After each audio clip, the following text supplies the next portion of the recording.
My girlfriend Veronica, 33, and I had been together for 4 years, living in my house for the last 2.5.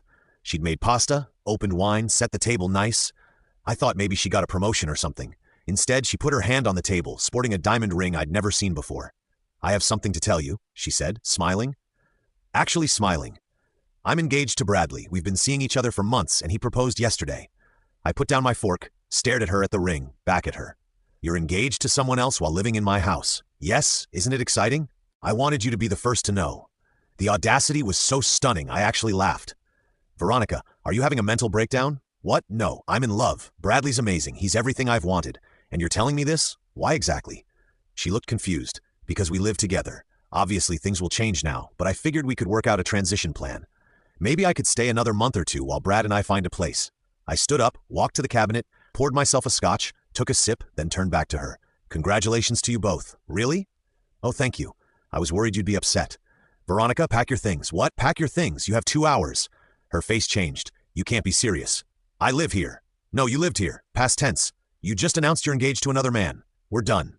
You're leaving at tonight." "That's illegal. I'm a tenant. You need to give me 30 days notice." "You're not a tenant. You're a guest. Never paid rent, never signed anything, not on any bills. You're my ex-girlfriend who I'm asking to leave my property. This is emotional abuse. You're throwing me out with nowhere to go. Call Brad. I'm sure your fiancé has a place for you." She pulled out her phone, started recording. "This is harassment. I'm documenting this." I pulled out my phone too, called 911. "Yes, I need assistance removing someone from my property. My now ex-girlfriend just announced she's engaged to another man and refuses to leave." "Yes, I own the house." "No. She's not on any lease or deed. Thank you." Veronica's jaw dropped. "You called the cops. You have 1 hour and 55 minutes. Update 1. That night the cops arrived in 20 minutes. 2 officers, very professional. I showed them my deed, my ID, explained the situation. They looked at Veronica with barely hidden disbelief. "Ma'am, is it true you just announced your engagement to another man while living here? That's not illegal." "No, ma'am, but if you're not a legal tenant and the homeowner wants you to leave, I've lived here for years. I have rights. Do you have a lease agreement?" "No." "But do you receive mail here?" "Yes." "That doesn't establish tenancy without other factors." "Do you pay rent?" "I contribute." I pulled up my banking app. "That officer, here's my mortgage payments, all from my account. Utilities, all in my name, paid by me. She's never paid a dime." The younger cop looked at Veronica. "Ma'am, you announced you're marrying someone else. Why would you want to stay here?" "I need time to figure things out." The older coped. "Sir, technically she might have some claim to residency, but given the circumstances, ma'am, I strongly suggest you pack what you can tonight and leave voluntarily. Otherwise, this becomes a legal matter." Veronica started crying. Not sad tears, angry tears. "This is so unfair." "Ma'am, the younger cop said you told this man you're engaged to someone else. What did you expect?" She called Bradley while packing. I heard her shrieking from the bedroom. Apparently, Brad lived with 3 roommates and couldn't have her over tonight. She packed 2 suitcases and 4 garbage bags of stuff, all while live streaming on Instagram, narrating how I was kicking her out for finding love. As she was leaving, she turned to me. "I'll be back for the rest of my things. Text me when. I'll have them in the driveway. You're going to regret this, Paul. Probably not as much as you're going to regret announcing your engagement over pasta." The cops waited until she drove away in the car I'd been letting her use. More on that later. Then the older one turned to me. "Change your locks tonight and maybe get cameras. Already have a locksmith on the way. Smart man, good luck." Update 2. The next day woke up to 67 text messages, 30 missed calls, and a dozen Instagram notifications. Bradley, the fiancé, had messaged, "Bro, that was cold. She needed more time to move out properly. Not cool." I responded, "Bro, you proposed to my girlfriend while she lived in my house. Not cool." Veronica's mom called at 7 a.m. "Paul, what is this? I'm hearing about you throwing Ronnie out." "Morning, Janet. Did she mention the engagement?" "The what?" "She's engaged to Bradley. They've been together for months." Long pause. "She said you two were basically roommates. Is that what she told Bradley too?" "I need to call you back. She never did." Around noon, Bradley showed up at my door. Mid-30s man bun, probably drove a Prius. "We need to talk." "No, we don't."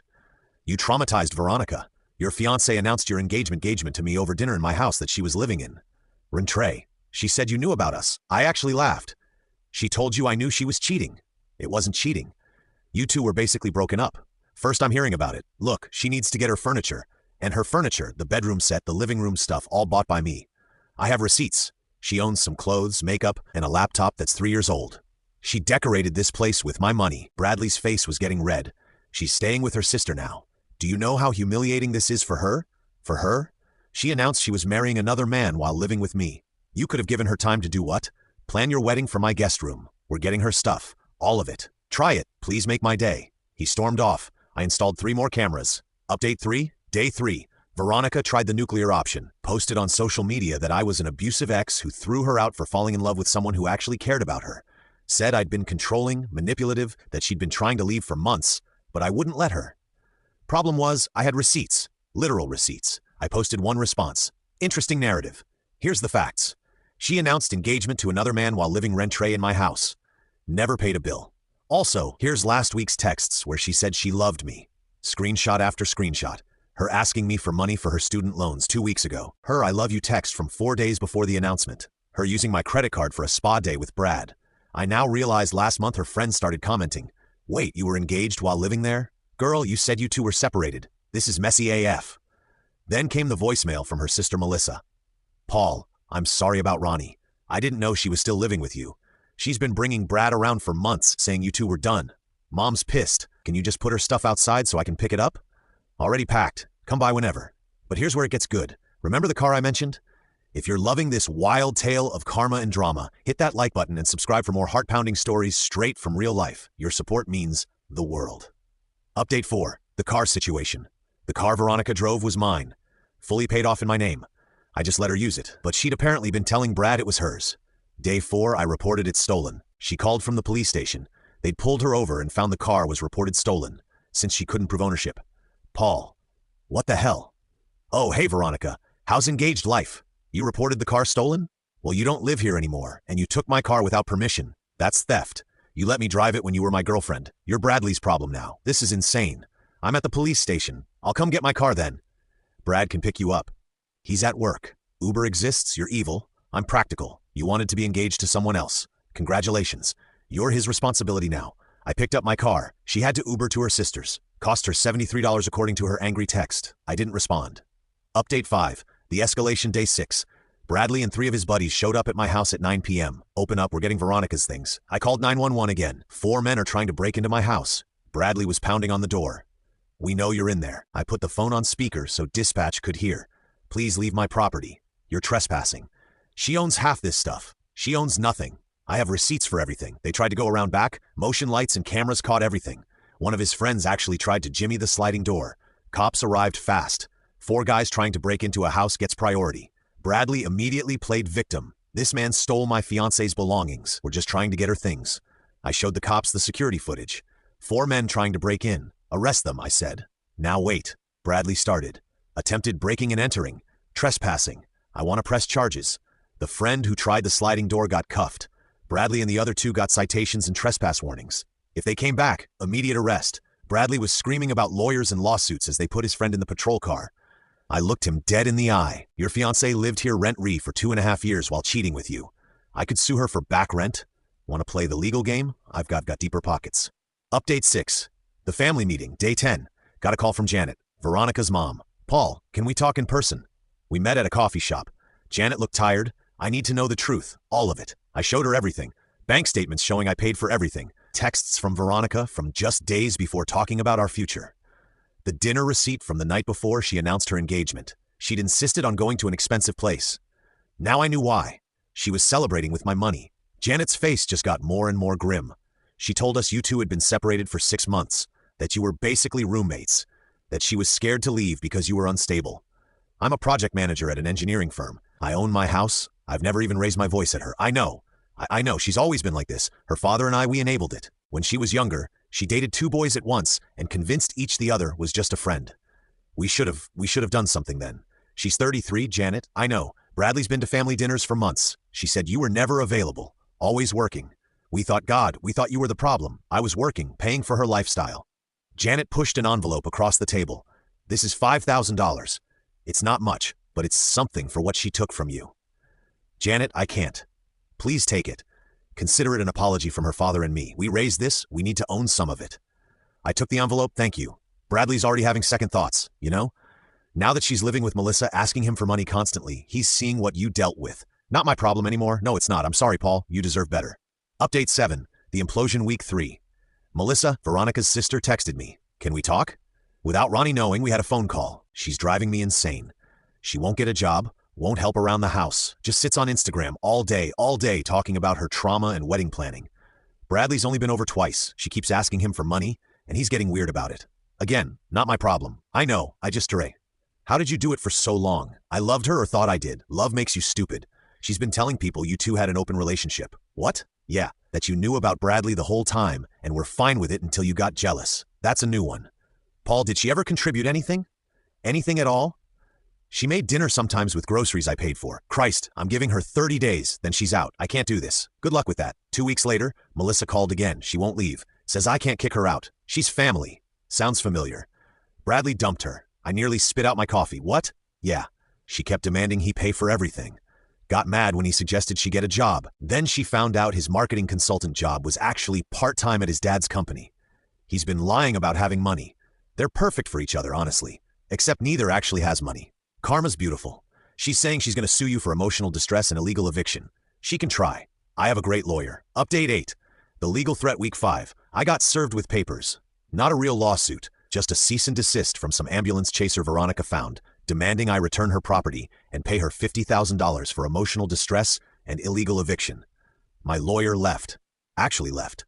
She announced she was engaged to another man while living with you, Rentre, and she wants money. That's what it says. Let me handle this. His response was beautiful. 3 pages of legalese that basically said, lol, no. Countersuit incoming for 2.5 years of back rent at market rate, $48,000. Veronica's lawyer dropped her immediately. She tried to represent herself, filed something with the court that was 17 pages of rambling about emotional terrorism and love discrimination. The judge threw it out in less than 5 minutes. But the best part, she had to list her address for the court documents. She'd moved in with Bradley after he took her back. His roommate's address was now public record. Update 9, the final card. Week 7. Bradley called me. I need your help. That's hilarious. Please. She won't leave. She's not on our lease, but she won't go. She's threatening to say I assaulted her if we try to make her leave. And you want my help? Why? You got her out in one night? Yeah, by calling the cops immediately and having security footage. Can you talk to her? Tell her to leave.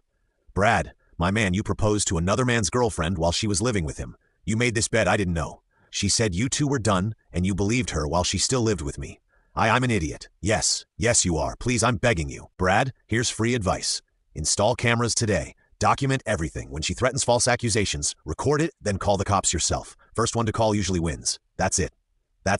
Also, maybe don't propose to women who are living with other men. He hung up. Final update. It's been 3 months now. Here's where everyone ended up. Veronica, after Bradley's roommates threatened legal action, she ended up moving back with her parents. At 33, she's working part-time at a clothing store and still posting about her journey of self-discovery and how she's a survivor of narcissistic abuse. She's also engaged again to some guy she met online who lives in another state. They've never met in person. Moved back with his parents too. Turns out his roommates kicked him out for bringing the drama to their house. His Instagram is now private, but mutual friends say he posts motivational quotes about learning from mistakes. Janet and Robert's parents sent me a Christmas card with another check for $2,000 and a note saying they're in therapy to deal with enabling behaviors. They've apparently given Veronica a deadline to move out.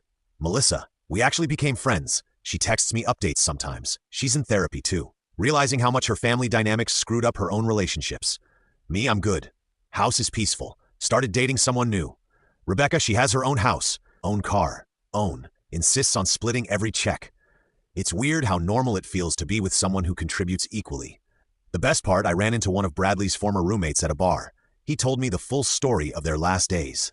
Apparently, Veronica had convinced Bradley to propose by telling him she was pregnant with his kid while living with me. The timeline made no sense. She would have been pregnant while actively sleeping with me. When he figured out she was lying about the pregnancy, he tried to break it off. That's when she threatened to claim assault. The roommates installed cameras in the common areas without telling her. Caught her on video admitting she was never pregnant and laughing about how men are so easy to manipulate. They gave Bradley the footage. He gave it to the cops and they escorted her out. She tried to claim they illegally recorded her. Turns out common areas and shared housing don't have expectation of privacy. Sometimes karma takes its time, but when it arrives, it's thorough. Looking back, the red flags were everywhere. She hadn't worked steadily in 2 years. Always had an excuse. Always had a crisis that prevented her from contributing. Always had big dreams, but no actual plans. The announcement dinner was actually a gift. If she'd been smarter about it, strung me along longer, I might have wasted more years. Instead, she got so comfortable she thought she could have her cake and eat it too. Literally thought I'd let her stay while she planned a wedding to another man. The entitlement was astronomical. The delusion even bigger, but the best revenge living well. My house is clean, my bills are lower, my stress is gone. I wake up every morning in my own bed in my own house with no one else's drama to deal with. And Veronica, she's everyone else's problem now.